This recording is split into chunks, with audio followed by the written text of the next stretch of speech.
नमस्कार मेरे प्यारे विद्यार्थियों, मेरे मित्रों, मेरे दोस्तों। मैं सुदीप्त गोयल डॉक्टर मनोज जैन द्वारा संचालित काव्य क्लासेज के ऑनलाइन प्लेटफॉर्म पर एक बार फिर से आप सभी का स्वागत करता हूं। तो जैसा कि दोस्तों मैं आपके सामने, आपको पता है, गणित विषय के साथ में उपस्थित हूं और बात कर रहा हूं दोस्तों प्रीवियस ईयर्स पेपर्स के बारे में। तो दोस्तों आज मैं आपको बताने वाला हूं पटवारी 2016 में कौन से क्वेश्चन आए थे मैथ सब्जेक्ट से रिलेटेड। तो हम बात करेंगे अब 2016 प्री राजस्थान पटवारी जो पेपर हुआ था उसमें लगभग 50 क्वेश्चन थे गणित विषय से। तो हम एक एक करके कुछ पार्टों में 3 या 4 पार्ट वीडियो में हम पूरे पेपर को हल करेंगे और पूरे पेपर के बारे में चर्चा करेंगे। दोस्तों देखेंगे कि किस प्रकार क्वेश्चन को मेथड से सॉल्व करना था और किस प्रकार क्वेश्चन को ट्रिक से सॉल्व करना था। चॉइस आपकी है, आप चाहें तो मेथड से सॉल्व करें, आप चाहें तो ट्रिक से सॉल्व करें। मैं कोशिश करूंगा दोस्तों कि आपको अच्छा से अच्छा मेथड और अच्छी से अच्छी ट्रिक बताऊं। बाकी चुनना आपको है कि आपको कैसे करना है दोस्तों। तो बात कर रहे थे दोस्तों पटवार प्री गणित प्रश्न पत्र 2016 के बारे में। तो दोस्तों ये हमारा पहला वीडियो है, पार्ट 1। तो दोस्तों ज़्यादा से ज़्यादा लाइक करें, ज़्यादा से ज़्यादा शेयर करें दोस्तों, और यदि सब्सक्राइब नहीं किया है तो सबसे पहले सब्सक्राइब करें दोस्तों। एक बात और बताना चाहूँगा दोस्तों, हमारा एप्लीकेशन काव्य क्लासेज के नाम से ऐप स्टोर पर उपलब्ध है दोस्तों। यदि आपने उसे अभी तक इंस्टॉल नहीं किया है तो सबसे पहले उसे इंस्टॉल करें दोस्तों। जैसे ही आप ऐप स्टोर में जाएंगे वहाँ पर काव्य क्लासेज सर्च कीजिए दोस्तों, तो काव्य क्लासेज डाउनलोड करिए और उसको इंस्टॉल कीजिए दोस्तों। जब इंस्टॉल हो जाएगा तो वहाँ पर आपको सारी एग्ज़ाम, एसएससी, बैंक, रीट, पटवारी, ऑलमोस्ट पुलिस, सब एग्जामों के आपको नोट्स मिलेंगे दोस्तों। नोट्स मिलेंगे, मैं कहूँ आपको डीपीपी मिलेगी, डेली प्रैक्टिस प्रॉब्लम मिलेगी दोस्तों। लगभग 30 40 प्रश्न हर एक टॉपिक के मिलेंगे दोस्तों। उससे ये आपको पीडीएफ फॉर्मेट में मिलेंगे जिन्हें आप डाउनलोड कर सकते हैं और हमारी कोशिश जारी है कि हम उस पर अच्छे से अच्छा कंटेंट आपको डाल के दे दोस्तों, जो कि आपके भविष्य को साकार करने के लिए उपयोगी साबित हो। तो बात करते हैं दोस्तों पटवारी प्रश्न पत्र के बारे में। चलते हैं पहले के प्रश्न की तरफ।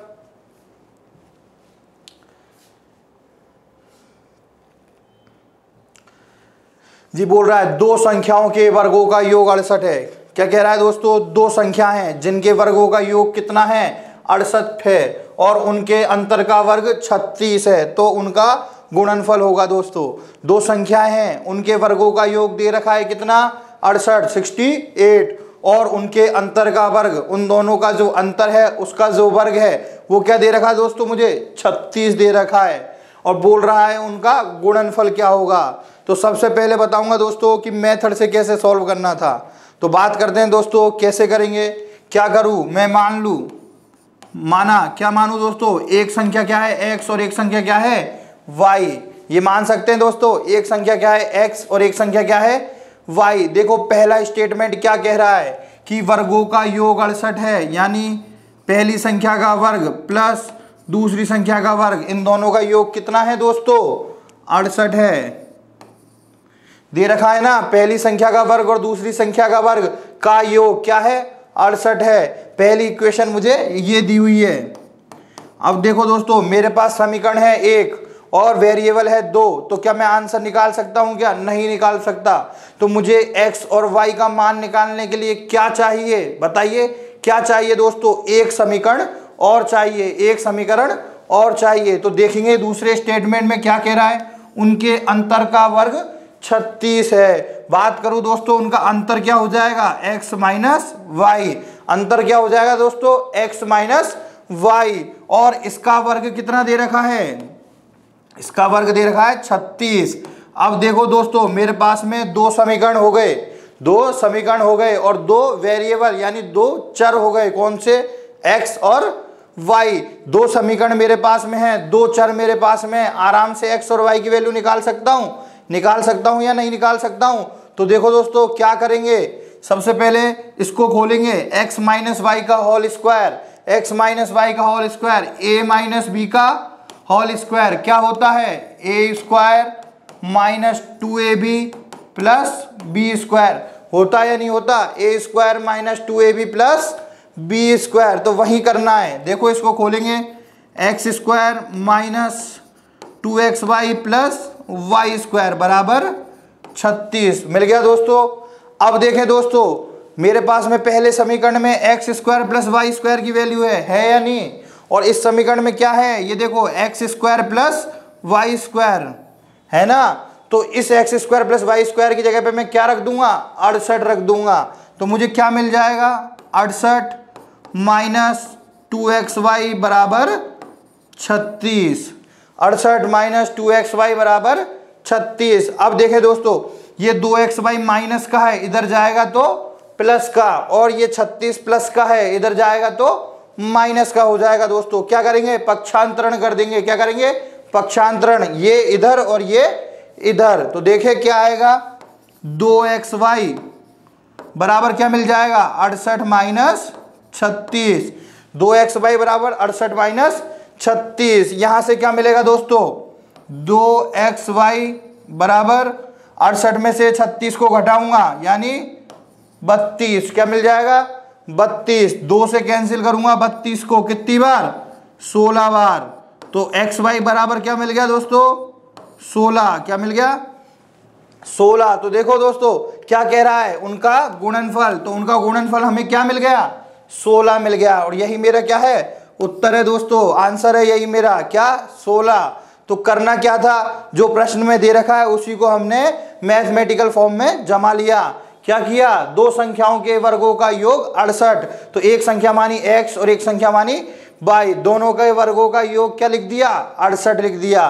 दोनों के अंतर का वर्ग 36 कर दिया, दोनों का अंतर का वर्ग क्या कर दिया, 36।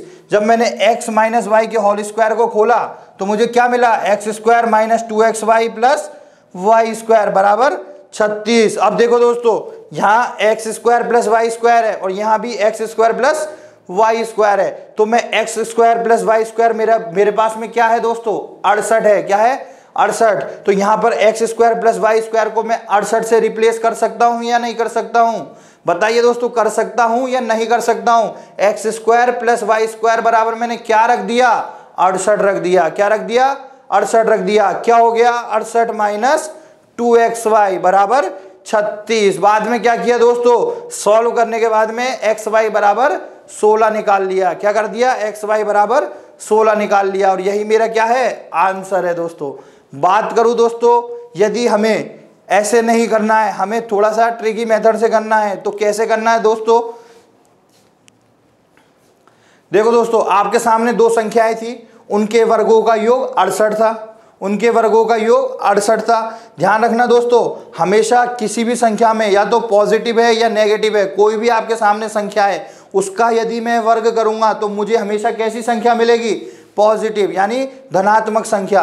तो मुझे क्या पता लग रहा है यहाँ से कि वर्गों का योग कितना है, 68 है। कितना है, 68 है, और उनके अंतर का वर्ग 36 है। यानी मैं उन दोनों संख्याओं का अंतर निकालूं और उसका वर्ग करूं तो मुझे क्या मिलेगा, 36 मिलेगा। और 36 एक पूर्ण वर्ग संख्या है, इसका वर्गमूल निकालूंगा तो 6 मिलेगा। यानी दो जो संख्या हमको लेनी है उनका अंतर कितना होना चाहिए दोस्तों, 6 होना चाहिए। इस लाइन से मुझे यह पता लग रहा है कि यदि मैं वर्ग निकालने के बाद 36 ले रहा हूं तो वर्गमूल निकालने के बाद क्या मिल जाएगा, x माइनस वाई बराबर 6। यानी दो जो संख्याएं हैं उनका अंतर कितना है दोस्तों, 6 है। दो जो संख्याएं हैं उनका अंतर कितना है, 6 है। अब बात करूं दोस्तों, उनके वर्गों का योग 68 है। यानी कोई ऐसी संख्या मैं लूं जिसका मैं वर्ग करूं, ध्यान रखना, कोई भी ऐसी संख्या लूं और उसका मैं वर्ग करूं, और यदि वह 68 से ज्यादा हो जाए तो मेरी वो संख्या गलत होगी। तो मैं सोचूं आपके सामने के संख्या एक में मान लूं 9, क्या मान लूं, 9, एक मान लूं 9, तो दूसरी क्या हो जाएगी दोस्तों, दोनों में अंतर कितना है, दोनों में अंतर कितना है दोस्तों, बताओ कितना अंतर है दोनों में, दोनों में 6 का अंतर है। तो एक मैंने 9 मानी तो दूसरी कितनी हो जाएगी दोस्तों, 3 हो जाएगी। होगी या नहीं होगी, एक मैंने 9 मानी तो दूसरी 3 होगी। यदि मैंने एक 8 मानी तो दूसरी कितनी होगी दोस्तों, 2 होगी। यदि मैंने एक 7 मानी तो दूसरी कितनी होगी, 1 होगी। होगी या नहीं होगी, बात करो दोस्तों, होगी या नहीं होगी। अब देखो ये 3 कंडीशन मेरे सामने बनती है। अब देखो कि ये पहली कंडीशन क्यों मेरी गलत होगी, देखो कैसे गलत होगी कि संख्याओं के वर्गों का योग 68 है, यानी इनका वर्ग करूं और इनको जोड़ूं तो मुझे क्या मिलना चाहिए, 68 मिलना चाहिए। तो मैं 9 का वर्ग करूंगा तो क्या मिलेगा, 81 मिलेगा। तो 9 का वर्ग जब मेरे को 81 मिला तो 68 से ज्यादा मिला या नहीं मिला, तो मेरा ये ऑप्शन क्या हो जाएगा, गलत हो जाएगा। बात करूं अगली संख्या की तो 8 का वर्ग करूं क्या मिलेगा दोस्तों, 64 मिलेगा। और 2 का वर्ग करूं क्या मिलेगा, 4 मिलेगा। तो क्या मिल गया मुझे, 68 मिल गया। मिला या नहीं मिला दोस्तों, यही मेरा क्या होगा, आंसर होगा। एक बार इसको देख लेते हैं। 7 का वर्ग करूं क्या होगा, 49। और 1 का वर्ग करूं क्या होगा, 1। जोड़ने पे क्या मिला दोस्तों, 50। 50 मिल रहा है क्या, नहीं मिल रहा। क्या मिलना चाहिए, 68 मिलना चाहिए। क्या मिलना चाहिए दोस्तों, 68 मिलना चाहिए। तो मेरी संख्याएं क्या हो जाएंगी, एक तो 8 और एक 2। अब देखो दोस्तों पूछ क्या रहा है उनका गुणनफल, तो 8 गुणा 2 क्या होगा दोस्तों, 16 हो जाएगा। क्या हो जाएगा, 16 हो जाएगा। तो देखो दोस्तों ऐसे भी हम इसको सॉल्व कर सकते थे, लेकिन थोड़ा सा संख्या अज्यूम करना आना चाहिए कि हम संख्याओं को किस प्रकार अज्यूम करें, क्या हमको दे रखा है और किस अकॉर्डिंग हमको चलना है। दोस्तों ये चीज कब होती है दोस्तों, जब हम प्रैक्टिस करते हैं। तो अभ्यास ही सबसे बड़ा मूल मंत्र है दोस्तों। गणित विषय का जो मूल मंत्र है वो क्या है, अभ्यास दोस्तों। तो मैं आपसे यही कहना चाहूंगा दोस्तों कि ज्यादा से ज्यादा गणित विषय में अभ्यास करें। देखिए मैंने कैसे इस प्रश्न को चुटकियों में सॉल्व कर दिया दोस्तों। ये मेरे को यदि याद होता तो लिखने की जरूरत नहीं होती, डायरेक्ट मुझे क्या मिलता, अंतर का वर्ग 36 यानी अंतर 6। बात कर रहा है वर्गों का योग 68 यानी 9 लूंगा तो क्या होगा 81। 8 लेके देखूं, 8 का वर्ग 64, दूसरी क्या है 2, तो 2 का वर्ग 4, 64 और 4 68। क्या डायरेक्ट आंसर मिल गया, 8 2 16। तो ये करने की आवश्यकता नहीं थी दोस्तों। चलते हैं अगले प्रश्न पे। मैं यही बताना चाह रहा हूं दोस्तों कि जब हम प्रैक्टिस करेंगे, जब हम चैप्टर पढ़ेंगे और जब हम प्रैक्टिस करेंगे तो ऐसे ही क्वेश्चन आएगा और यूं ही चला जाएगा दोस्तों। ऐसे ही सॉल्व कर दोगे चुटकियों में सॉल्व कर दोगे दोस्तों। देखते हैं अगले प्रश्न की ओर।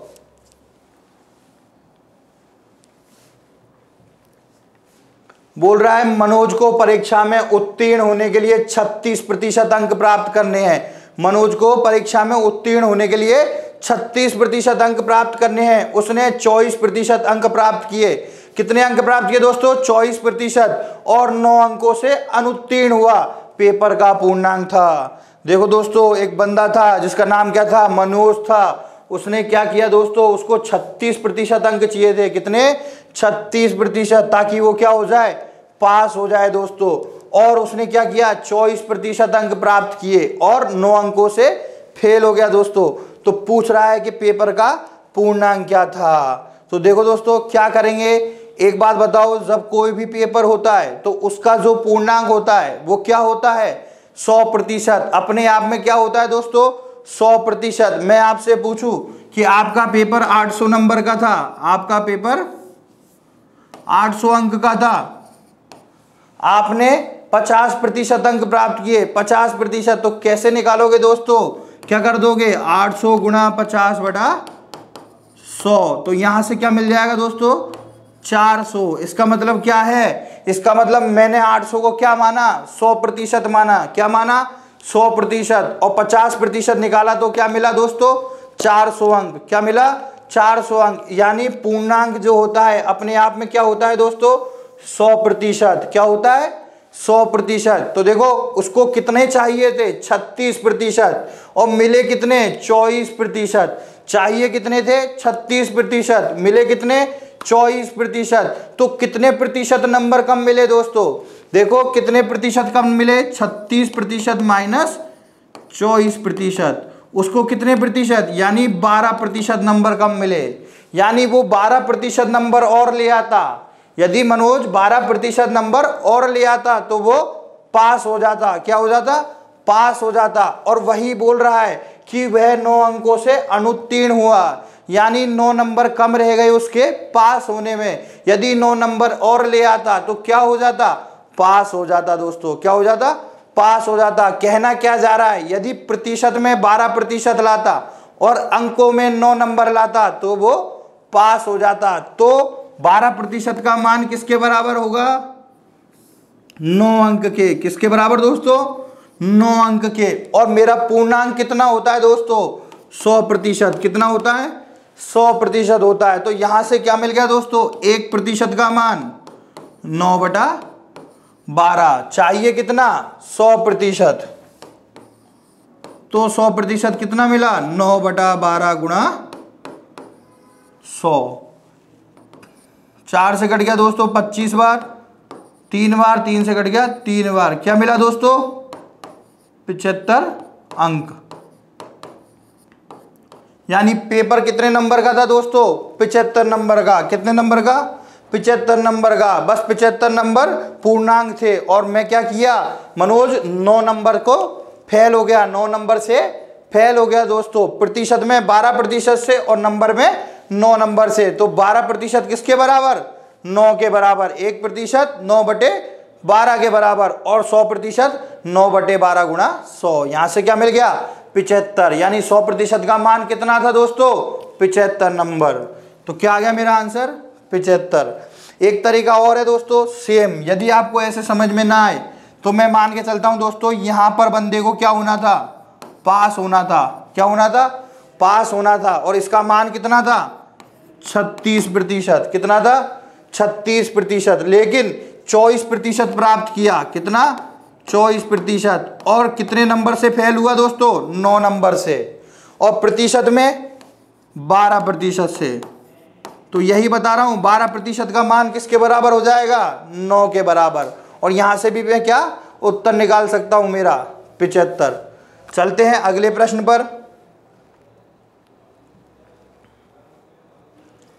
कह रहा है दोस्तों एक कमरे की वर्तमान जनसंख्या 1,76,400 है। एक कमरे की जनसंख्या कस्बे की जनसंख्या 1,76,400 है। इसमें 5% की दर से प्रतिवर्ष वृद्धि हुई। 2 वर्ष पूर्व कस्बे की जनसंख्या थी। तो देखो दोस्तों क्या कहना चाह रहा है दोस्तों, आपको अभी की जनसंख्या दे रखी है और कह रहा है कि हर साल 5-5% वृद्धि हो रही थी। तो 2 वर्ष पहले जनसंख्या क्या थी दोस्तों? तो जनसंख्या वाले प्रश्न में दोस्तों करते क्या हैं बताएं दोस्तों? डायरेक्ट यदि पूर्व जनसंख्या पूछ रहा है, पूर्व जनसंख्या, तो पूर्व जनसंख्या बराबर क्या होता है दोस्तों? वर्तमान जनसंख्या गुणा 100/100 प्लस माइनस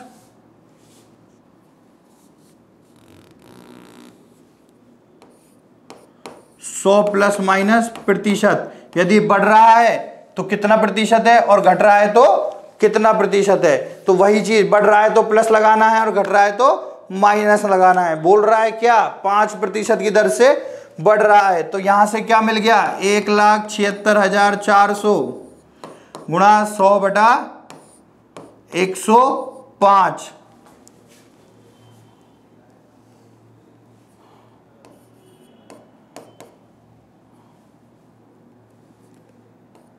इसकी पावर होता है दोस्तों समय। इसकी पावर होता है समय। 100/105 की पावर क्या आ जाएगा? कितने वर्ष पहले की पूछी है? 2 वर्ष पहले की। तो पावर में क्या आ जाएगा दोस्तों? 2 आ जाएगा। तो यही मुझे करना है। क्या? 1,76,400 गुणा, इसको काटूंगा दोस्तों कितनी बार जाएगा? ये कटेगा 21 बार, सॉरी ये कटेगा 20 बार और ये कटेगा 21 बार। क्या आ जाएगा? 20/21 गुणा 20/21। आया या नहीं आया दोस्तों? अब बात करें इसको 21 से कैंसिल करूं, 7 से कैंसिल कर लेता हूं। 7 से कैंसिल होगा 3 बार, 7 से ये कैंसिल होगा 2 बार, 5 बार, 2 बार और 25,200। फिर 7 से एक बार इसको कैंसिल करता हूं। क्या आ जाएगा दोस्तों? 7 या 21, 7 6 42, 3600। बात करूं 9 से इसको कैंसिल करता हूं। क्या आ जाएगा? 400। क्या आ जाएगा? 400 को गुणा करूंगा 400 से। क्या करूंगा? 400 को गुणा करूंगा 400 से। क्या मिल जाएगा दोस्तों?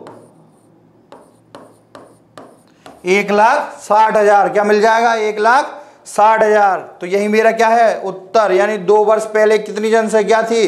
1,60,000। 1,60,000 थी। कितनी थी दोस्तों? 1,60,000 थी। तो देखें एक बार वापस देखते हैं कि क्या किया मैंने। पूर्व जनसंख्या निकालने के लिए वर्तमान जनसंख्या गुणा 100/100 प्लस माइनस जितना बढ़ रहा है और जितना घट रहा है की पावर में समय, कितने समय बाद पूछ रहा है या कितने समय पहले पूछ रहा है, तो वही मुझे करना था। क्या करना था? प्लस माइनस बढ़ रहा है ना, वृद्धि हो रही है, तो कितने की वृद्धि हो रही है? 5 की। तो 100 में 5 को जोड़ा 105। यहां मैंने इसको सॉल्व किया, मुझे क्या मिल गया? 1,60,000। यानी कितनी जनसंख्या थी 2 वर्ष पहले? 1,60,000। कितनी थी दोस्तों? 1,60,000 थी। आया है नहीं आया समझ में दोस्तों? तो चलते हैं अगले प्रश्न पे। यदि आप चाहें तो इसको डायरेक्ट ऑप्शन देख के भी कर सकते हैं, इसको डायरेक्ट ऑप्शन देख के भी कर सकते हैं। कैसे दोस्तों? बताता हूं एक बार। आपके सामने लिखा हुआ है ये जनसंख्या अब है और पहले कितनी थी? 5% एक साल बढ़ी, फिर 5% एक साल बढ़ी और मुझे कितना मिला? 1,76,400। तो देखो 5% बढ़ी है हर साल, तो कम से कम 10% 2 साल में तो बढ़ी होगी दोस्तों। कितने प्रतिशत? 10%। और पूर्व जनसंख्या की बात कर रहा हूं, तो पूर्व जनसंख्या कितनी होगी जब बढ़ रही है? अब बढ़ रही है तो 2 वर्ष पहले कितनी होगी? अब से कम ही होगी, तो इससे कम ही होगी। तो देखो एक ऑप्शन तो मेरा यहां से गलत हो जाता है कि ये जो ऑप्शन है इससे ज्यादा दे रखा है, जो कि पॉसिबल नहीं है। अब बात करूं दोस्तों, 5% बढ़ रही है, तो ये मान के चलो कम से कम 10% तो बढ़ी होगी 2 साल में। तो देखो इसका यदि मैं 10% निकालूं, इसका 10% निकालूं तो क्या मिल जाएगा? 1,75,000 का 10% 17,500। और जब 17,500 को मैं 1,75,000 में जोड़ूंगा तो इससे बहुत ज्यादा आ जाएगा। तो ये वाला ऑप्शन भी मेरा गलत हो जाएगा दोस्तों। बात करूं इससे तो 1,50,000, तो 1,50,000 का 10% निकालूं तो कितना आएगा? 15,000। कितना आएगा दोस्तों?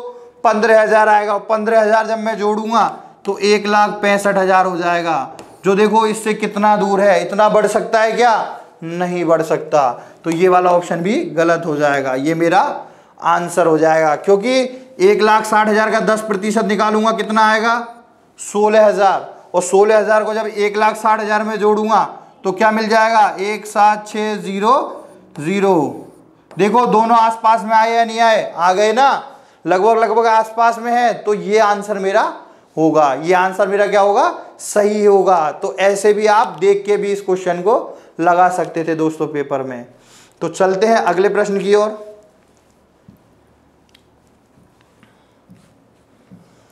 एक घड़ी को 1,440 रुपए में बेचने पर 10% की हानि होती है, उसे कितने रुपए में बेचा जाए कि 15% का लाभ हो? तो दोस्तों बोल रहा है कि एक घड़ी है, उसको 1,440 रुपए में वो बेच रहा है, तो उसे क्या हो रहा है? 10% की हानि हो रही है दोस्तों। तो याद करो हम क्या करेंगे? सबसे पहले निकालेंगे उसे कितने में खरीदा होगा। कितने में खरीदा होगा दोस्तों? तो उसके लिए क्या करेंगे? 1,440 गुणा 100/90 क्या जाएगा दोस्तों?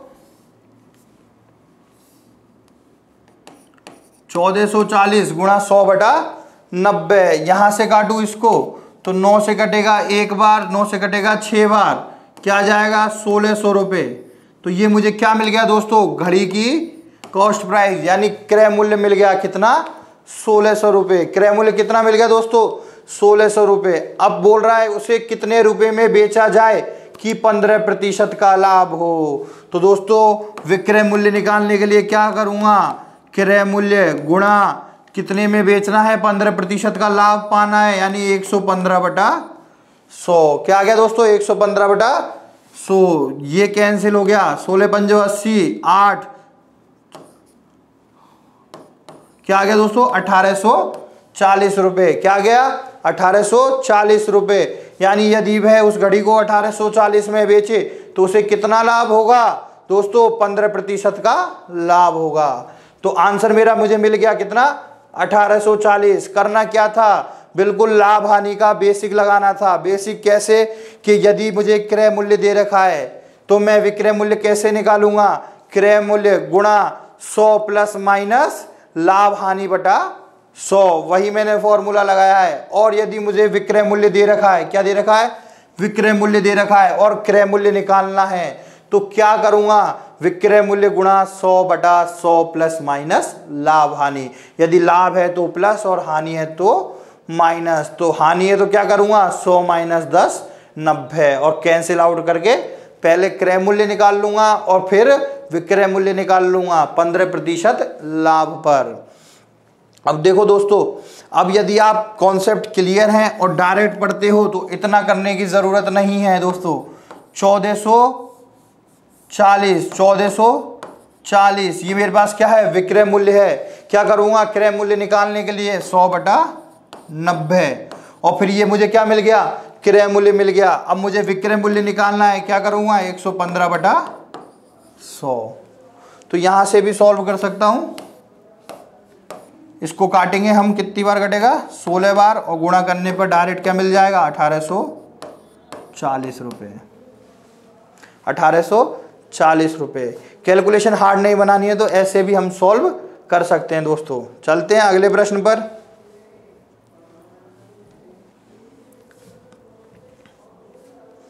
बोल रहा है किसी संख्या के घन और वर्ग के मान का अंतर 100 है। कोई संख्या आपको दी हुई है, उसका घन और उसका वर्ग दोनों के मान का अंतर कितना है, 100 है, और उसके वर्ग और संख्या का अंतर कितना है, 20 है दोस्तों।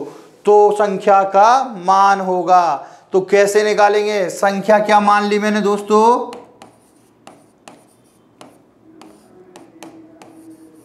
x। क्या मान ली दोस्तों, संख्या मान ली x। मजा आ रहा है ना। देखो ऐसे प्रश्न आते हैं, यदि आप तैयारी करते हो तो काव्य क्लासेस आपके साथ में हमेशा आपकी तैयारी के लिए, आपकी सहायता के लिए हमेशा तत्पर है दोस्तों। और मैं वादा करता हूं दोस्तों कि अब सिलेक्शन दूर नहीं है, आप बस कंटिन्यूटी बनाए रखिए दोस्तों। लगातार हर वीडियो को देखते रहिए, बहुत ही अच्छी अच्छी चीज़ें आपको यहाँ सीखने को मिलेगी और प्रश्नों में बहुत ज़्यादा मज़ा आएगा दोस्तों। बस थोड़ा सा इंतज़ार कीजिए और कंटिन्यूटी बनाए रखिए।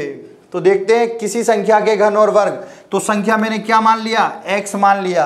क्या बोल रहा है, सबसे पहले उस संख्या का घन और उस संख्या के वर्ग का अंतर क्या दे रखा है, 100 दे रखा है। क्या दे रखा है, घन और वर्ग का अंतर 100 दे रखा है। उसके वर्ग और संख्या का अंतर 20 दे रखा है, यानी उसका जो वर्ग है और उस संख्या, उसका अंतर क्या दे रखा है, 20 दे रखा है। निकालना क्या है, संख्या का मान निकालना है। कैसे निकालूंगा दोस्तों, बताइए कैसे निकालूंगा। देखो इस इक्वेशन से, दोनों से मुझे कुछ दिखाई दे रहा है क्या। यदि मैं इस इक्वेशन को सॉल्व करूं, पहली वाली को, तो यदि मैं यहां से x को कॉमन ले लूं, x को कॉमन ले लूं तो क्या बचेगा, x² माइनस x बराबर 100 बचेगा या नहीं बचेगा। x कॉमन ले लिया तो x² माइनस x बराबर 100। पहला समीकरण हो गया 1 और ये मेरा क्या हो गया 2। ठीक है, अब देखो दोस्तों, समीकरण 1 से मान 2 में रखने पर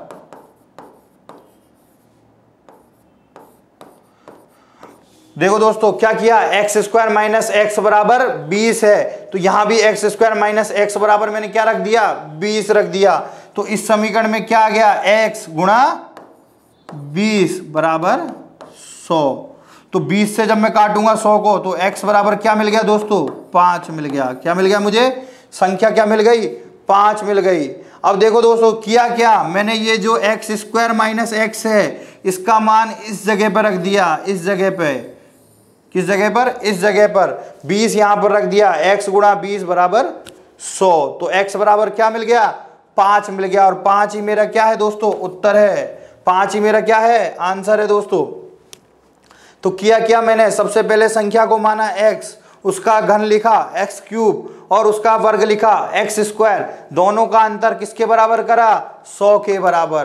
तो यहां से क्या मिल गया, x² माइनस x बराबर, सॉरी x³ माइनस x² बराबर 100। और दूसरे स्टेटमेंट में उसका वर्ग और उस संख्या का अंतर क्या मिल गया, 20 मिल गया। तो देखो x² माइनस x, इस वाले से मैंने x कॉमन ले लिया और यहां पर क्या मिला, x गुणा x² माइनस x बराबर 100। इस एक्स स्क्वायर माइनस एक्स बराबर 20 की वैल्यू मैंने यहाँ रख दी, तो एक्स गुणा 20 बराबर 100। तो 20 से 100 काटा 5 बार, एक्स बराबर क्या मिला दोस्तों, 5 मिल गया। कितना मिल गया दोस्तों, 5 मिल गया। तो यहाँ मेरा आंसर क्या हो गया, 5 हो गया। अब देखो, यदि आप चाहो इतना नहीं करना चाहो तो डायरेक्ट ये ऑप्शन से भी हो सकता है। कैसे होगा दोस्तों, सबसे पहले बात करता हूं 3 की। तो सबसे पहले दूसरा स्टेटमेंट देख लो, वर्ग और संख्या का अंतर। तो 3 का वर्ग कितना होता है, 9, और 9 में से 3 घटाऊंगा तो क्या मिलेगा, 6 मिलेगा। 6 मिल रहा है क्या, नहीं मिल रहा। क्या मिल रहा है, 20 मिल रहा है। क्या मिल रहा है दोस्तों, 20 मिल रहा है। यानी 9 माइनस 3 क्या मिल रहा है, 6। यानी ये संख्या नहीं होगी। बात करूं इसकी 5 की, तो 5 में क्या है, 5 का वर्ग 25 माइनस संख्या 5 क्या मिल गया, 20। यानी ये हो सकता है, ये हो सकता है। बात करूं तीसरे की, 4 का वर्ग 16 माइनस संख्या 4 क्या मिला, 12। क्या मिलना चाहिए था, 20, मिला क्या, 12। यानी ये भी नहीं होगा। अब देखो दोस्तों, ऑप्शन नन ऑफ दीज भी हो सकता है, लेकिन ऑप्शन नन ऑफ दीज कब होगा, जब मेरा ये 5 पहली वाली कंडीशन को भी सेटिस्फाई नहीं करेगा।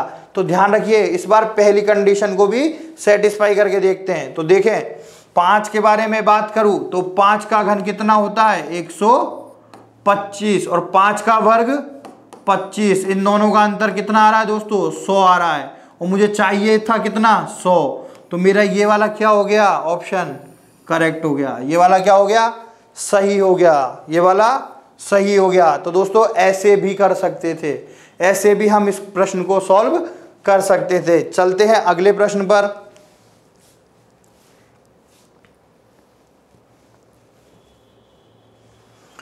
किसी धन का 10% वार्षिक की दर से 2 वर्ष का चक्रवृद्धि ब्याज 420 रुपए है। क्या कह रहा है, कोई धन है, उसका 10% वार्षिक दर से चक्रवृद्धि ब्याज 2 वर्ष का कितना दे रखा है दोस्तों, 420 रुपए। तो इसी धन पर धन फिक्स है और इसी दर पर दर भी फिक्स है। 3 वर्ष का सरल ब्याज होगा, 3 वर्ष का सरल ब्याज होगा। तो देखो दोस्तों, चक्रवृद्धि ब्याज में होता क्या है, चक्रवृद्धि ब्याज में क्या होता है दोस्तों, माना चक्रवृद्धि ब्याज में कोई मूलधन होता है। क्या होता है, मूलधन होता है। बताता हूं दोस्तों एक बार चक्रवृद्धि ब्याज का कॉन्सेप्ट कैसे होता है। चक्रवृद्धि ब्याज में देखते हैं,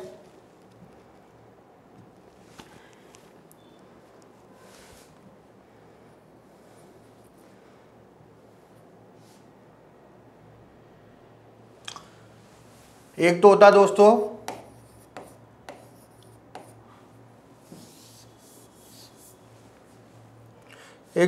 चक्रवृद्धि ब्याज,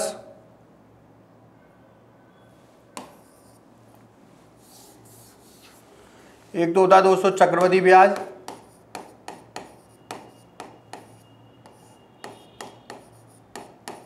जिसको बोलते हैं हम CI यानी कंपाउंड इंटरेस्ट, और एक होता है साधारण ब्याज,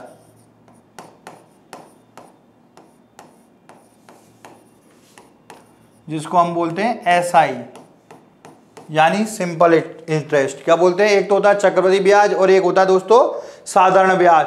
तो बात करूं दोस्तों, चक्रवृद्धि ब्याज क्या होता है, साधारण ब्याज क्या होता है। साधारण ब्याज में क्या होता है, मूलधन फिक्स रहता है। बात करूं कि धन है, मान लो कितना, 200 रुपये। धन कितना है, 200 रुपये।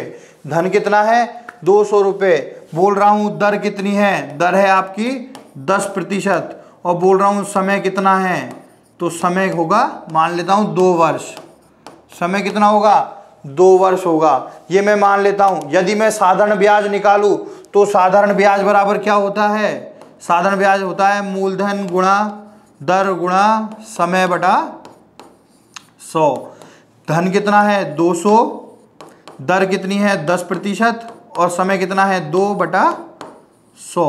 तो यहां से कितना मिल गया दोस्तों, 40 रुपये। यानी मेरा साधारण ब्याज क्या मिला, 40 रुपये। और यही बात करूं चक्रवृद्धि ब्याज की, धन मान लेता हूं कितना है 200, दर मान लेता हूं 10%, और समय मान लेता हूं 2 वर्ष। तो देखो चक्रवृद्धि ब्याज में होता क्या है, चक्रवृद्धि ब्याज में ये होता है कि 1 साल का मैं पहले ब्याज निकालूं और फिर उस ब्याज को मूलधन में जोड़ दूं और फिर अगली साल का ब्याज निकालूं। यानी मूलधन क्या होता है, हर साल बदलता रहता है या हर दर के अकॉर्डिंग बदलता रहता है। देखो कैसे कि देखो चक्रवृद्धि ब्याज का फॉर्मूला होता है क्या, चक्रवृद्धि मिश्रधन का फॉर्मूला होता है क्या दोस्तों, मूलधन गुणा 1 प्लस दर बटा 100 की घात समय, दर बटा 100 की घात समय। तो यहां देखो दोस्तों मूलधन रखा मैंने कितना 200, 1 प्लस दर कितनी रखी दोस्तों 10% बटा 100 की घात क्या आ गया, समय आ गया। यहां से इसको सॉल्व करूं तो 200 ये आ जाएगा मेरा 11/10 गुणा 11/10। देखो 2 0 से 2 0 कैंसिल हो गई, क्या मिल गया दोस्तों 242। क्या मिल गया 242। तो यहां से मुझे क्या पता लगा कि मेरा मिश्रधन आया 242, धन कितना था 200, तो ब्याज कितना हो जाएगा दोस्तों, ब्याज हो जाएगा कितना 242 माइनस 200 यानी 42 रुपए। अब देखो दोस्तों इधर तो ब्याज मिला कितना 42 और इधर मिला 40, ये 2 रुपए कौन सा था, ये 2 रुपए कैसे आया, ये 2 रुपए का फर्क कैसे आया दोस्तों, ये फर्क आया दोस्तों चक्रवृद्धि ब्याज की वजह से। किसकी वजह से, चक्रवृद्धि ब्याज की वजह से। साधारण ब्याज में क्या होता है, हर साल फिक्स ब्याज लगता है और मूलधन हमेशा फिक्स रहता है। लेकिन बात करूं चक्रवृद्धि ब्याज की, तो चक्रवृद्धि ब्याज में पहली किस्त पर मूलधन से ब्याज निकलता है। अगली किस्त की बात करूं, जो पहली किस्त में ब्याज मुझे मिला था वह क्या होता है, जुड़ जाता है किसमें, मूलधन में, और फिर अगली किस्त का ब्याज निकलता है। अगर चाहें तो स्क्रीनशॉट ले सकते हैं दोस्तों। इसको बताता हूं इस तरीके से कि इस तरीके से ये मान कैसे आया, ये बताऊंगा अभी, चाहे तो स्क्रीनशॉट ले सकते हैं दोस्तों।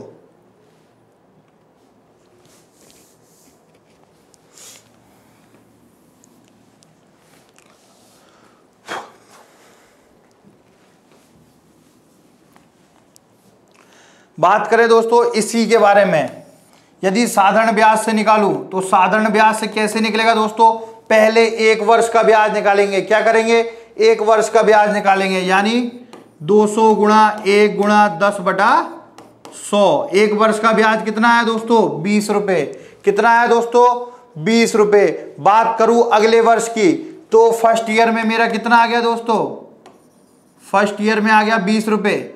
सेकेंड ईयर में क्या होगा, जो मूलधन होगा वो पहले मूलधन प्लस इस ब्याज के होगा। क्या आ गया दोस्तों 220 रुपए।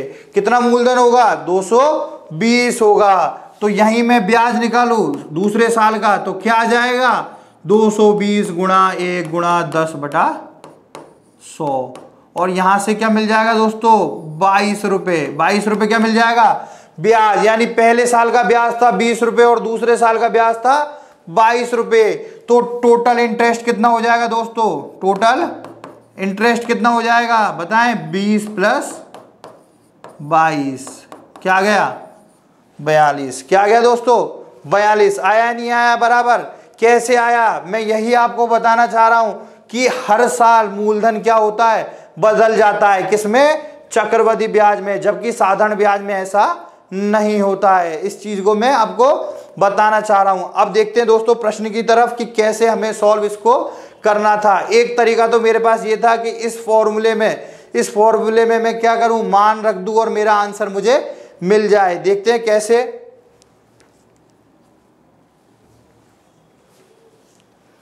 देखो बोल रहा है कि ब्याज कितना था 420 रुपए, इसी धन पर इसी दर से 3 वर्ष का सरल ब्याज। तो देखो करेंगे कैसे, मुझे पता है चक्रवृद्धि मिश्रधन बराबर क्या होता है, मूलधन गुणा 1 प्लस दर बटा 100 की घात समय। होता है या नहीं होता, मूलधन गुणा 1 प्लस दर बटा 100 की घात समय। और यदि मैं इस ब्याज को निकालूं चक्रवृद्धि ब्याज को, तो चक्रवृद्धि ब्याज कंपाउंड इंटरेस्ट क्या होगा दोस्तों, ये जो मिश्रधन आया है इसमें से मैं मूलधन घटा दूंगा, ये जो मिश्रधन आया है इसमें से मैं मूलधन घटा दूंगा, क्या मिल जाएगा मुझे? चक्रवृद्धि ब्याज मिल जाएगा। तो देखो दोस्तों, चक्रवृद्धि ब्याज कितना दे रखा है? 420 रुपये। तो यहां रख दिया 420। ए का मान कितना है? मूलधन कितना है दोस्तों? मूलधन हमें पता नहीं है, क्या मान लिया? पी मान लिया। 1 प्लस दर कितनी है? 10/100 की घात, समय कितना है दोस्तों? 2 वर्ष, और माइनस पी। यह क्या मिल गया मुझे? एक इक्वेशन मिल गई पी में। पी का मान निकाल सकता हूं क्या? आराम से निकाल सकता हूं। कैसे? देखो, ये कैंसिल हो गया, इसको सॉल्व करूंगा। 10 एकम 10 और 1 11, यानी 420 बराबर क्या मिल जाएगा? P गुणा 11, P गुणा 11/10 की घात 2 माइनस P। तो इधर देखो 420 बराबर P, ये क्या मिलेगा? 121/100 माइनस P। मिला या नहीं मिला दोस्तों? क्या करूं? इसमें 100 एलसीएम ले लूं। क्या करूं? 100 एलसीएम ले लूं तो क्या मिलेगा? 420 बराबर 100 एलसीएम ले लिया, इधर क्या मिलेगा? 121p, और इधर क्या मिलेगा? 100p। इधर मिलेगा 121p, इधर क्या मिलेगा? 100p। यहां से क्या मिला? 420 बराबर 21p/100। 21 से कटा ये कितनी बार? 20 बार। तो P बराबर क्या आ गया मेरे पास? 2000 रुपये। यानी मेरा मूलधन कितना आया दोस्तों? 2000 रुपये। कितना आया? 2000 रुपये। जब 2000 रुपये मेरे पास मूलधन आ गया और मेरे को दर पता है और मेरे को समय पता है, तो सरल ब्याज निकाल सकता हूं ना। कैसे? सिंपल इंटरेस्ट बराबर क्या होता है? PRT/100। तो मूलधन कितना है? 2000, दर कितनी है? 10, समय कितना है? 3/100। ये कैंसिल हो गया, 3 दूनी 6, ये क्या आया? 600 रुपये। क्या आया दोस्तों? 600 रुपये आ गया। और 600 रुपये मेरा क्या है? आंसर है। 600 रुपये क्या है दोस्तों? आंसर है मेरा। 600 रुपये यहां से मुझे मिल गया। क्या किया? पहले चक्रवृद्धि ब्याज का फॉर्मूला लगाया और क्या निकाला? मैंने निकाला आपके सामने मूलधन। अब मेरे पास में मूलधन भी है, दर भी है, समय भी है। निकालना क्या है? सरल ब्याज निकालना है। तो सरल ब्याज बराबर क्या होता है? मूलधन गुणा दर गुणा समय बटा 100। वही मैंने किया और मुझे क्या मिल गया? साधारण ब्याज 600 रुपये मिल गया।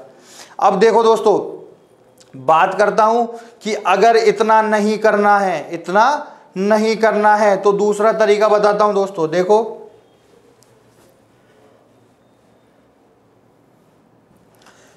कैसे करेंगे? माना मैंने धन माना कितना रुपए था? 100 रुपये। मैंने धन कितना माना? 100 रुपये था। क्या किया? 2 वर्ष का चक्रवृद्धि ब्याज लगाया 10% पे। तो देखो, पहले वर्ष में क्या होगा? 110/100 कितना हो जाएगा दोस्तों? 110/100। और अगले वर्ष में भी 110/100। यहां से क्या मिल जाएगा दोस्तों? ये 4 जीरो से 4 जीरो कैंसिल हो गई, 121। यानी 100 रुपये मेरा धन होता तो वो कितना हो जाता? 121 रुपये। 100 रुपये मेरा धन होता तो वो कितना हो जाता दोस्तों? 121 रुपये। यानी 2 वर्ष का कितना ब्याज होता? चक्रवृद्धि 21 रुपये ब्याज होता। यानी यदि मेरा ब्याज 21 रुपये है तो धन कितना है दोस्तों?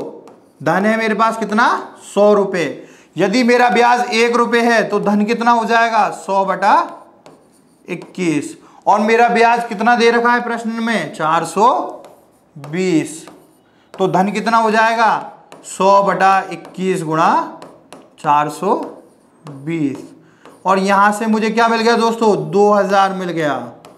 क्या मिल गया?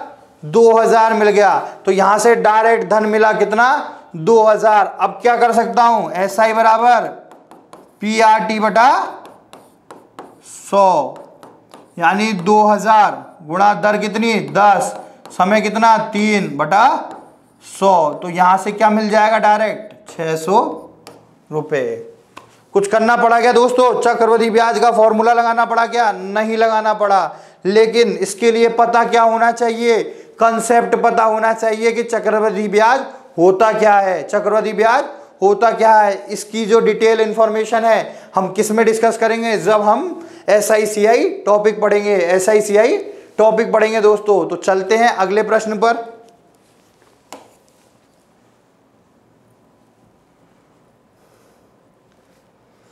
एक नाविक नदी की धारा के विरुद्ध 5 घंटे में 12 किलोमीटर की दूरी तय करता है। उसी समय में धारा की दिशा में 22 किलोमीटर की दूरी तय करता है, तो धारा का वेग है।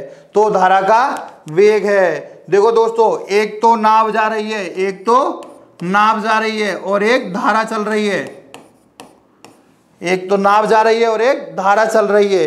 देखो दोस्तों, यदि नाव किसी दिशा में जा रही है और धारा भी उसी दिशा में जा रही है तो नाव क्या होगी, तेज चलेगी। और जब नाव किसी दिशा में जा रही है और धारा विपरीत दिशा में जा रही है तो नाव धीरे धीरे चलेगी, अपने वेग से धीरे चलेगी। क्यों चलेगी दोस्तों, क्योंकि धारा विपरीत आ रही है।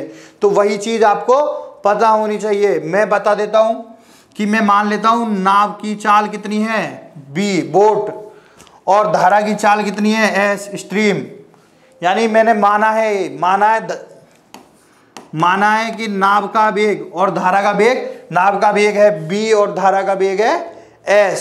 तो देखो दोस्तों, करेंगे क्या, सबसे पहले करेंगे कि उसने दे क्या रहा है कि नाविक नदी की धारा के विरुद्ध क्या कर रहा है, धारा के विरुद्ध। मैंने अभी आपको बताया, जब कोई नाविक धारा के विपरीत चले, यानी नाविक जाए यूं, धारा आए यूं, तो क्या होगा, दोनों की चाल आपस में घट जाती है, दोनों की चाल आपस में घट जाती है। तो देखो चाल कितनी हो जाएगी, B माइनस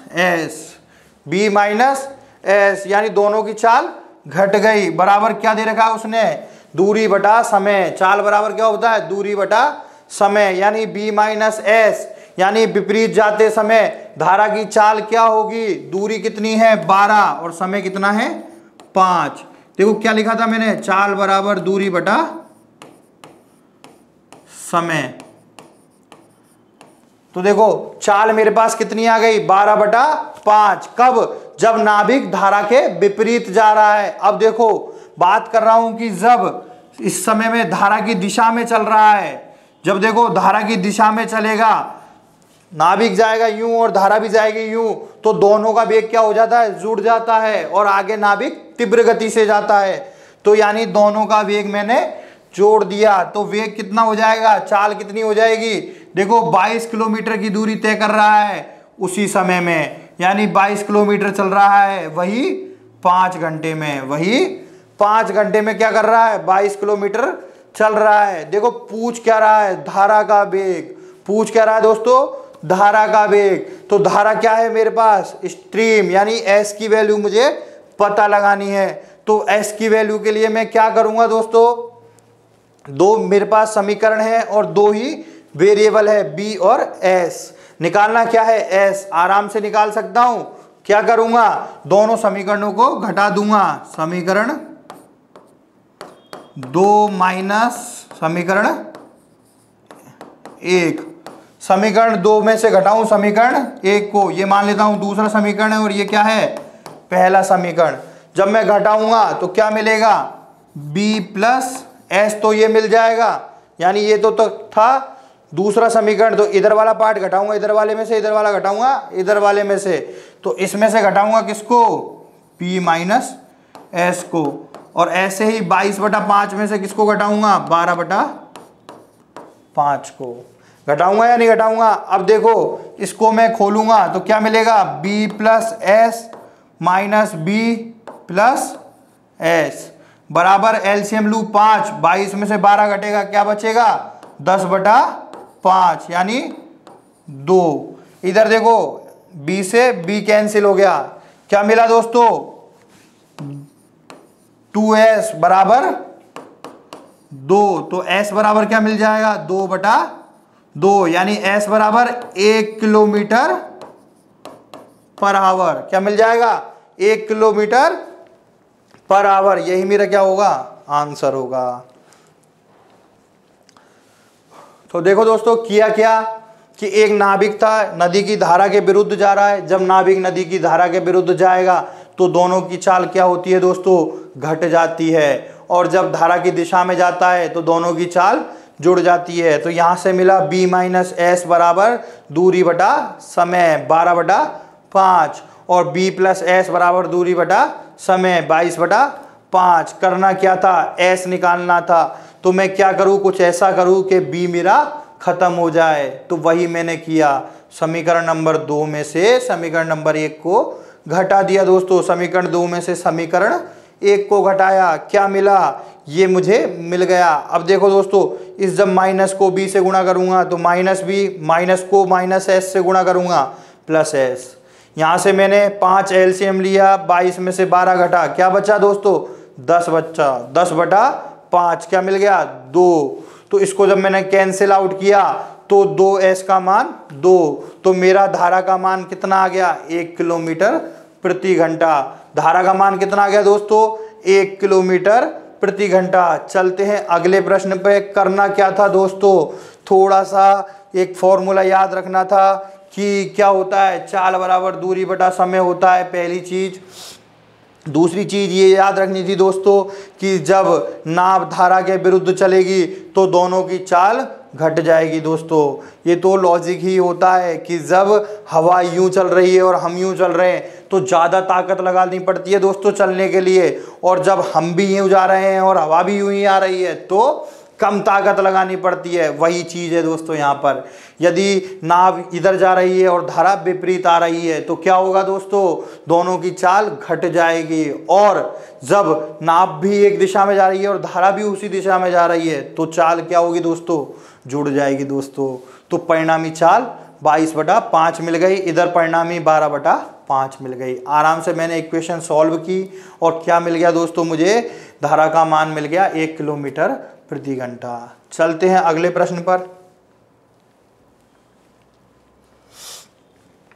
ए अकेला एक काम को 16 घंटे में, बी अकेला 20 घंटे में तथा सी अकेला 24 घंटे में करता है, लेकिन तीनों ने मिलकर काम पूरा किया जिसकी मजदूरी 777 रुपये मिली। तो मजदूरी में बी का हिस्सा क्या होगा। तो दोस्तों जब बात आए टाइम एंड वर्क की, जब बात आए समय और कार्य की, तो एक बात याद रखना दोस्तों कि जो मजदूरी होती है, जो मजदूरी का अनुपात होता है, मजदूरी किस अनुपात में बढ़ती है दोस्तों, क्षमता के अनुपात में। किसके अनुपात में, क्षमता के अनुपात में। यानी बंदे की कितनी एफिशिएंसी है, कितनी उसकी क्षमता है, उस अनुपात में क्या होता है दोस्तों, उसकी मजदूरी बांटी जाती है। तो चलते हैं दोस्तों, करना क्या होता है ऐसे प्रश्नों में। 3 बंदे हैं, एक है ए, एक है बी और एक है सी। एक है ए, एक है बी और एक है सी। बात करूं, ए किसी काम को कितने घंटे में कर रहा है, 16 घंटे में। बी किसी काम को कितने घंटे में कर रहा है दोस्तों, 20 घंटे में। और सी किसी काम को कितने में कर रहा है दोस्तों, 24 घंटे में। तो करना क्या है, जब तीनों मिलकर काम कर रहे हैं तो क्या करेंगे, सबसे पहले इन तीनों का एलसीएम लेंगे। ये एक सबसे इजी मेथड होता है दोस्तों इस प्रकार के क्वेश्चनों को हल करने का। तो क्या करते हैं, सबसे पहले एलसीएम लेते हैं। तो एलसीएम मेरे अकॉर्डिंग कितना आएगा दोस्तों, 120। कितना मान के चलूँ, एलसीएम कितना आ जाएगा दोस्तों, 120 आ रहा है क्या दोस्तों, 120। 16 का एलसीएम लेके देख लेते हैं, 16, 20 और 24। एलसीएम ले लो दोस्तों, 4 इसमें है, 4 इसमें है और 4 इसमें है दोस्तों। बात करें आगे की तो 4, ये 2 का भाग दिया, क्या आया, 8, 10 और 12। फिर 2 का भाग दिया, क्या आया दोस्तों, 4, 5 और 6। फिर 2 का दिया, क्या आया, 2, 5 और 3।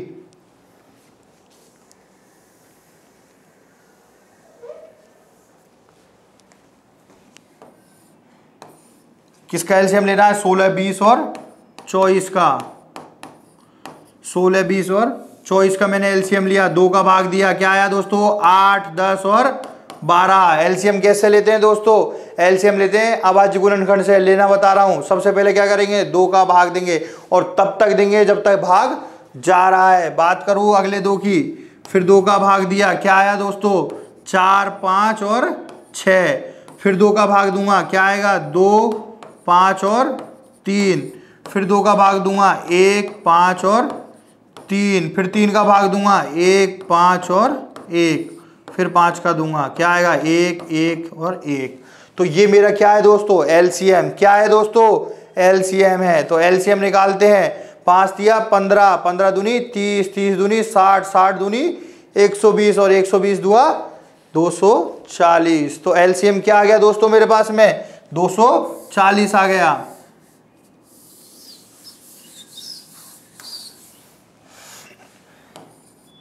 $240 मेरे पास एलसीएम आ गया। अब देखो 16 का भाग दू 240 में, 16 का भाग दू 240 में, तो क्या आया दोस्तों, 16 एकम 16, 16 पंजो 80, क्या आ गया दोस्तों 15।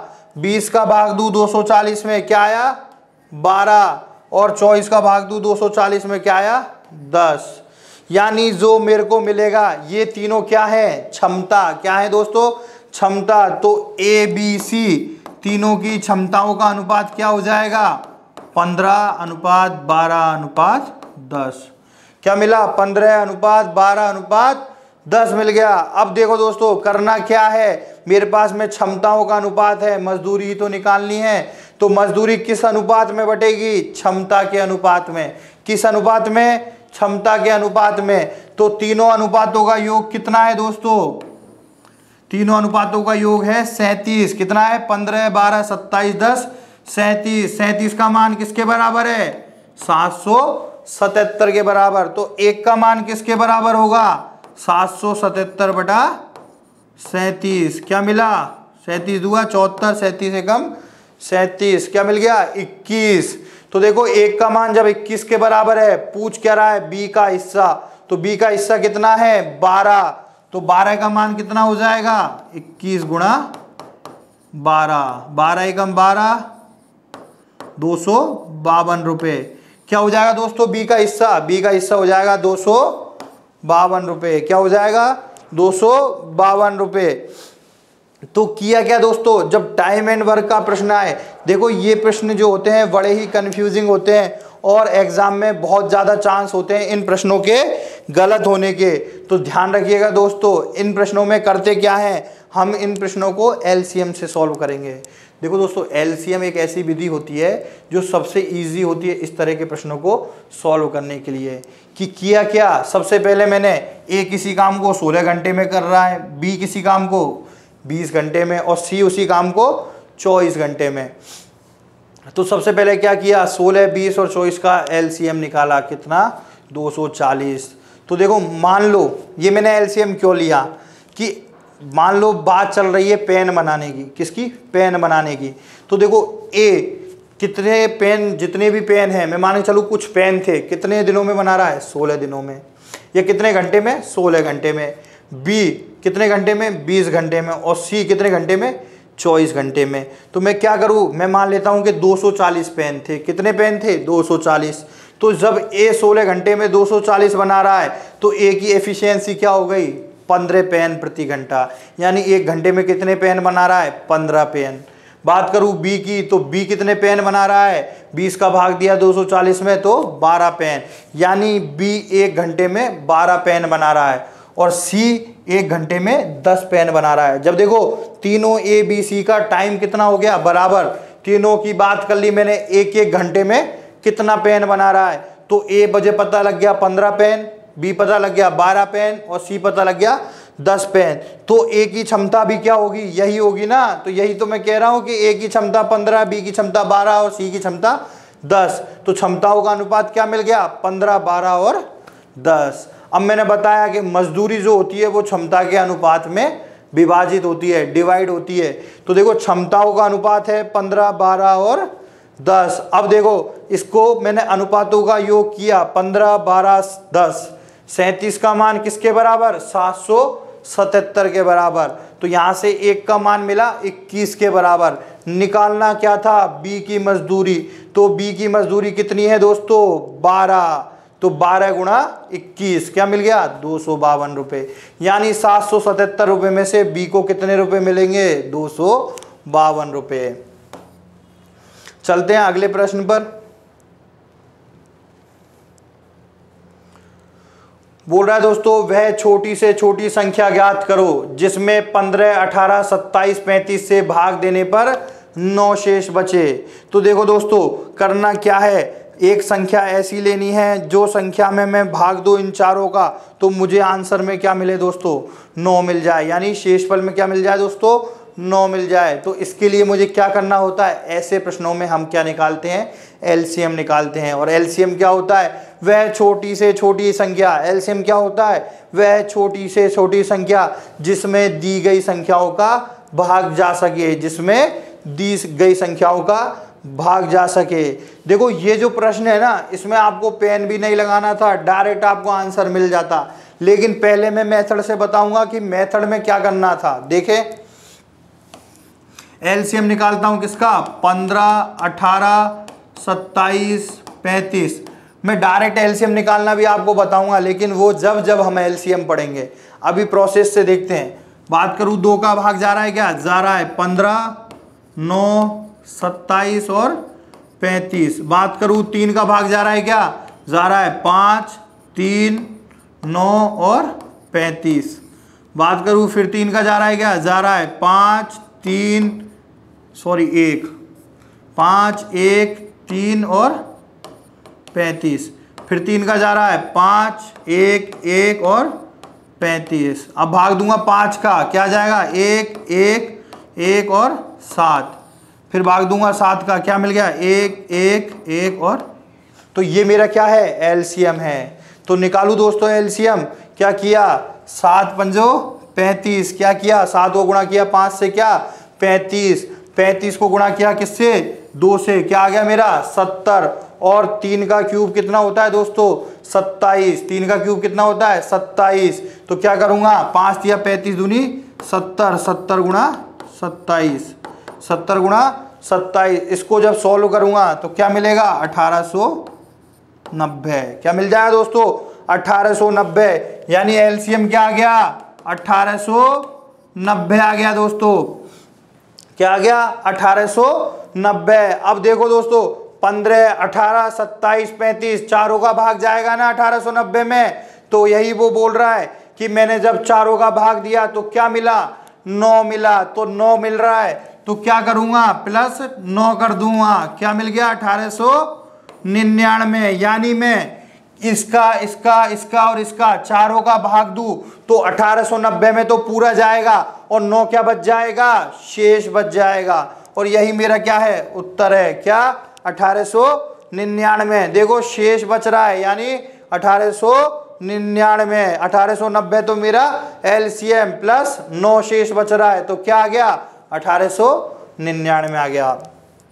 चलते हैं दोस्तों, एक बताता हूं मेथड कि आपको पेन भी नहीं लगाना था, डायरेक्ट इस प्रश्न का आंसर बिल्कुल डायरेक्ट। देखो एक संख्या थी 15, 18, 27, 35। जब मैंने कोई संख्या में इसका भाग दिया तो मुझे 9 शेषफल मिलना चाहिए। क्या मिलना चाहिए, 9 शेषफल मिलना चाहिए। थोड़ा सोचो दोस्तों, इस संख्या में कितना है दोस्तों, 5 है या नहीं 5, इसमें भी 5 है, इसमें भी 5 है।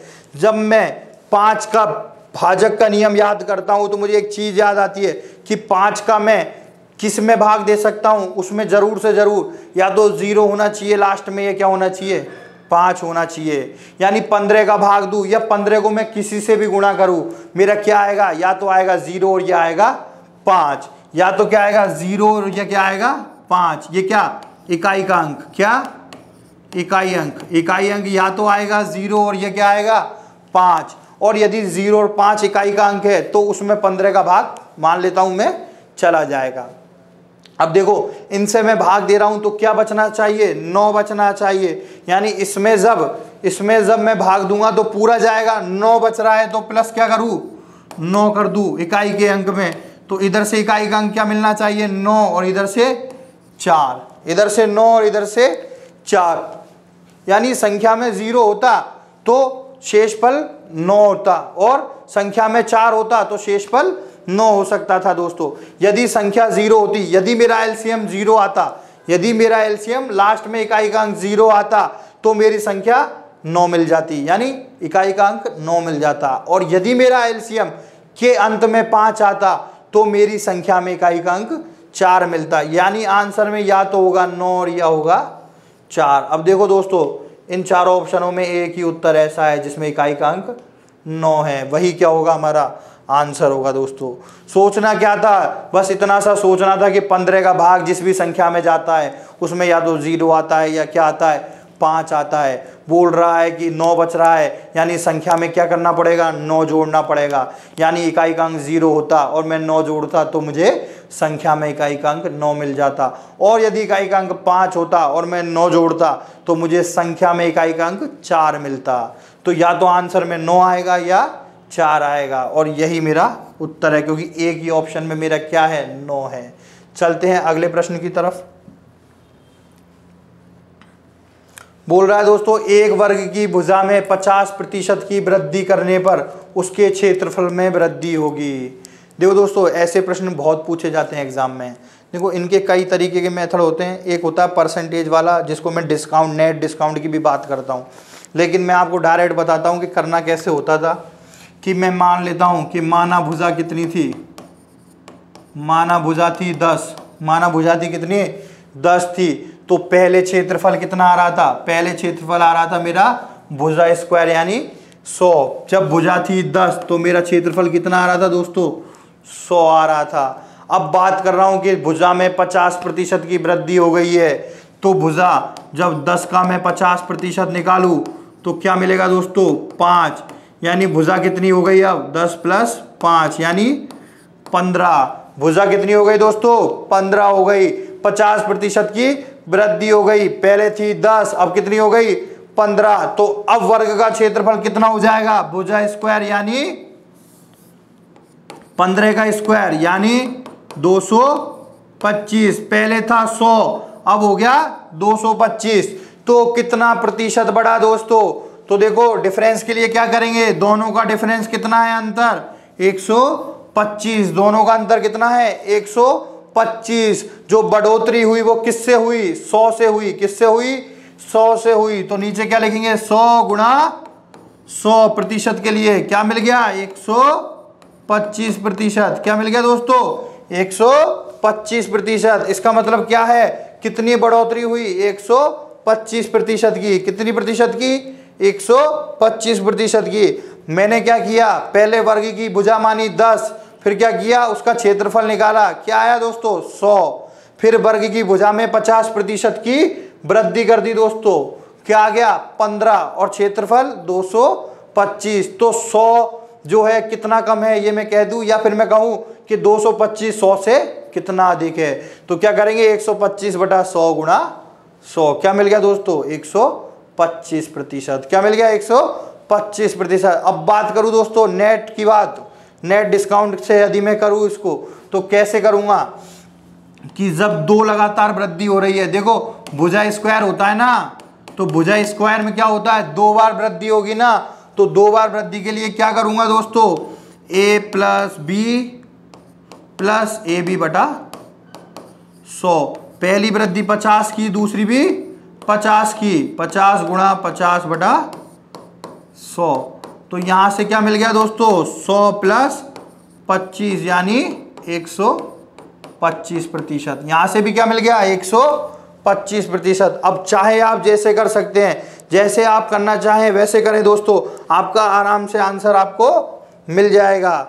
चलते हैं दोस्तों आगे। आज के लिए दोस्तों इतना ही। मिलेंगे दोस्तों अगले वीडियो में पटवारी प्रश्न पत्र 2016 पार्ट 2 में, जिसमें आपको अगले में प्रश्न बताऊंगा। आज मैंने आपके सामने 10 प्रश्न बताए हैं कि 10 प्रश्नों में मुझे क्या करना था पेपर में यदि ये प्रश्न पूछे जाते। या तो मैं मेथड से सॉल्व करता या मैं ट्रिक से सॉल्व करता। शायद दोस्तों कुछ 1 या 2 प्रश्न ही ऐसे थे, एक ही मान के चलूँ जो ऐसा था जिसमें मुझे मेथड लगाना था। सारे प्रश्न बिना पेन चलाए हो रहे थे दोस्तों, सारे प्रश्न बिना पेन चलाए हो रहे थे। तो बस इसी के लिए हमें अपने आप को तैयार करना है कि हमें कम से कम समय में ज़्यादा से ज़्यादा क्वेश्चन हम परीक्षा में अटेंड कर सकें, और विद 100% एक्यूरेसी यानी 100% सही होने चाहिए दोस्तों सारे प्रश्न। तो दोस्तों आज के लिए इतना ही, यहीं पे मैं आज का वीडियो ख़त्म करता हूं दोस्तों। अगले वीडियो में फिर मुलाकात होगी। इसलिए यदि आपको वीडियो ज़्यादा अच्छा लगा है तो लाइक करें, शेयर करें और कमेंट करें दोस्तों कि और भी मेथड यदि आप जानना चाहते हैं और भी कुछ पढ़ना चाहते हैं तो आप कमेंट बॉक्स में ज़रूर लिखें दोस्तों। ज़्यादा से ज़्यादा इसे शेयर कीजिए दोस्तों। धन्यवाद।